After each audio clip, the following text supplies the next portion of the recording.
దీప మెడలో ఉన్న తాళిని తెంపిన జ్యోత్స్న చెంప పగలగొట్టిన సుమిత్ర. ఇది ఎలా జరగబోతుందో తెలుసుకోవాలి అనుకుంటే కనుక ఈ వీడియోను పూర్తిగా చూసి లైక్ చేయండి. అలాగే మన ఛానల్ని అయితే కొత్తగా చూస్తున్నట్లయితే తప్పకుండా సబ్స్క్రైబ్ అనేది చేసుకోండి. ఇంకా స్వామీజీ అయితే, ఏంటమ్మా అసలు ఈ జాతకం జ్యోత్స్నదేనా?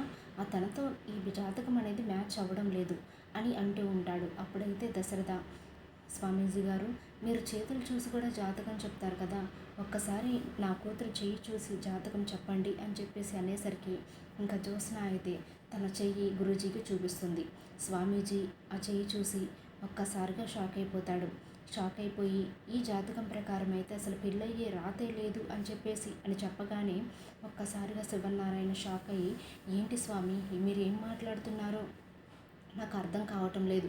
ఇందాకడేమో పెళ్ళి అయిపోయిందన్నారు, ఇప్పుడు చెయ్యి చూసేమో పెళ్లి రాత లేదంటున్నారు.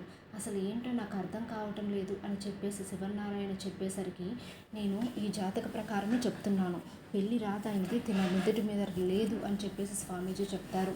ఇంతలోకి ఇంకా దీప అయితే, అందరూ బాధపడుతున్నారు, నేను ఏదో ఒకటి చెయ్యాలి అని చెప్పేసి స్వామి జ్యూస్ తాగండి అని చెప్పగానే దీప ముఖం చూసి ఒక్కసారిగా అలా ఉండిపోతాడు స్వామీజీ. ఏంటి ఇలా చూస్తున్నాడు అని చెప్పేసి అందరూ అనుకుంటూ ఉంటారు. ఒక్కసారి నీ చేయి చూపించమ్మా అని చెప్పేసి అనగానే పారిజాతం అయితే, పూజారి గారు మీరు ఏం చూడడానికి వచ్చారు, ఏం చూస్తున్నారు? అది ఏంటి పని మనిషి, ఈ పని మనిషి చేతిలో ఏముంటుంది, అంట్లు తోమడం బట్టలు ఉతకడం తప్ప ఏమీ ఉండదు, మీరు చూసినా సరే వేస్టే అని చెప్పేసి పారిజాతం అంటూ ఉంటుంది. అప్పుడైతే దీప, నా చెయ్యి ఎందుకు స్వామీజీ, నా పేరెందుకు, నా చెయ్యి ఎందుకు చూపించమంటున్నారు అని చెప్పగానే, ఒకసారి రామ్మ నీ జాతకం కూడా చెప్తాను అని చెప్తూ ఉంటాడు. అప్పుడైతే దీప చెయ్యి చూపించగానే, ఇది మహర్జాతకం, రాణి యోగం ఉంది అని చెప్పేసి అంటూ ఉంటాడు స్వామీజీ. ఇంకా పారిజాతం అయితే, ఈ ఇంటి పని మనిషి అది అమ్మా నాన్న లేని అనామకురాలు, ఆ అనాథకి రాణి యోగం ఎలా పడుతుంది?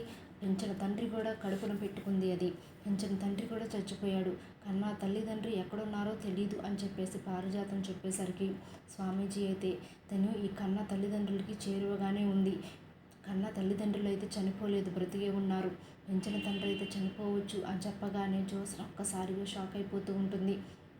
ఇంకా నాకు సెలవిప్పించండి, అంతా మీకు శుభమే జరుగుతుంది, కానీ ఈ ఇంటి ఆడపడుచు కన్నీరు కారుస్తుంది, మీ ఇంటి ఆడపడుచు కన్నీరు కార్చడం వల్ల ఈ ఇంట్లో ఎటువంటి శుభాలు జరగడం లేదు, ఆ ఇంటిని మీరు మంచిగా చూసుకుంటేనే, ఈ ఇంటి రక్తమైన ఈ ఇంటి ఆడపడుచుని మంచిగా చూసుకుంటేనే మీకు అంతా మంచి జరుగుతుంది అని చెప్పేసి స్వామీజీ సెలవు అని చెప్పేసి అక్కడి నుండి అయితే వెళ్ళిపోతాడు.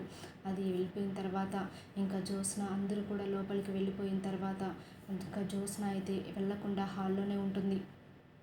ఇంకా శివనారాయణ పిలిచేసరికి కార్తీక్ కూడా బయటికి వెళ్ళిపోతాడు. ఇంకా దీప దగ్గరికి వచ్చి, దీప ఆగు అని చెప్పేసి అంటూ ఉంటుంది జ్యోత్స్న. అప్పుడైతే ఏంటి అమ్మాయి గారు అని చెప్పేసి దీప అడిగినప్పుడు, ఏంటి భూమికి ఎక్కిపోతున్నాము, ఆకాశానికి ఎక్కిపోతున్నావేంటి, నీదేదో మహర్జాతకం అన్నారని, రాణియోగం అన్నారని నువ్వు అసలు భూమి మీద ఆగడం లేదనుకుంటా, అంట్లు తోముకునే నీకు ఎక్కడి నుండి వస్తుంది రాణియోగం, ఎక్కడో రోడ్డు పక్కన పడుండాల్సిన నిన్ను నేను ఇంట్లోకి తీసుకొచ్చాను అని చెప్పేసి అంటూ ఉంటుంది జ్యోత్స్న. అది విన్నప్పుడు దీప అయితే, అమ్మాయి గారు మీకు నాదొక చిన్న సలహా అని చెప్పేసి అంటూ ఉంటుంది. అప్పుడైతే జ్యోత్స్న, ఏంటి నువ్వు నాకు సలహాలు ఇచ్చేటంత దానివయ్యావా, సరే చెప్పు ఏం చెప్తావు అని చెప్పగానే ఇంకా దీప, అమ్మాయి గారు మీ అమ్మా నాన్న బాధపడుతున్నారు కాబట్టి దయచేసి మీరు ఇంకొక పెళ్లి చేసుకుని సంతోషంగా ఉండండి అని చెప్తుంది. అలా చెప్పగానే జ్యోత్స్నకి కోపం బాగా వచ్చేస్తుంది.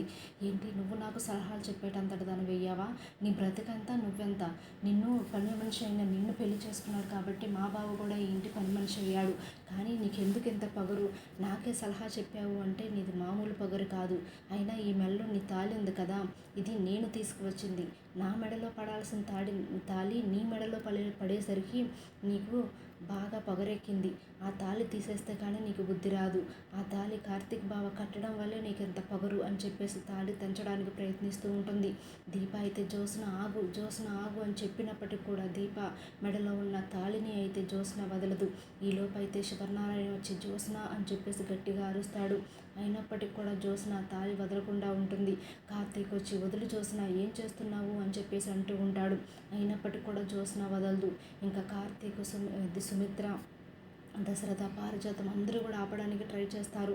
పారిజాతాన్ని అయితే ఆపబోతుంటే ఒక పక్కకు తోసేస్తుంది జ్యోత్స్న. అలా చేసి ఇలా చేసి చివరికి తాళైతే తెంపేస్తుంది. అలా తెంపగానే అందరూ షాక్ అయిపోతూ ఉంటారు. సుమిత్ర అయితే జ్యోత్స్నను చంప పగలగొడుతుంది. చంప పగలగొట్టగానే వెళ్ళి కింద పడిపోతుంది జ్యోత్స్న. అది చూసిన శివనారాయణ అందరూ కూడా షాక్ అయిపోతూ ఉంటారు. ఇంకా దీప మాత్రం ఏడుస్తూ కింద పడిపోతూ ఉంటుంది. అలా పడిపోతున్న దీపని కార్తీక్ అయితే వచ్చి పట్టుకొని ఓదారుస్తూ ఉంటాడు.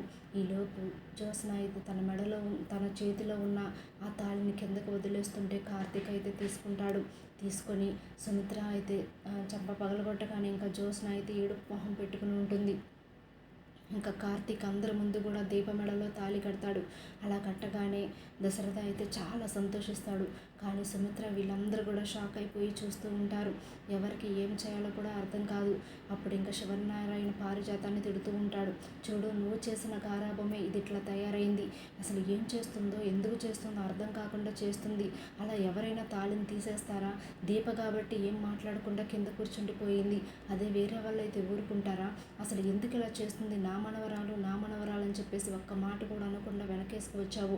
కేవలం నీ వల్లే నా మనవరాలు ఇలా తయారైందని చెప్పేసి పారిజాతం చంప పగలగొడతాడు శివనారాయణ. అది చూసిన దశరథ సుమిత్ర అయితే షాక్ అయిపోతూ ఉంటారు. ఇంకా జ్యోత్స్న కూడా ఏంటి నేను ఇలా చేశాను, నేను కోపంలో ఏదో చేసేసాను, కానీ నేను అసలు ఈ తప్పు నేను ఎలా సరిదిద్దుకోవాలి, అందరి దృష్టిలో నేను చెడ్డదాన్ని అయిపోయాను, మళ్ళీ నేను మంచిగా నిరూపించుకోవాలంటే ఏదో ఒకటి చెయ్యాలి అని చెప్పేసి జ్యోత్స్న అనుకుంటూ ఉంటుంది.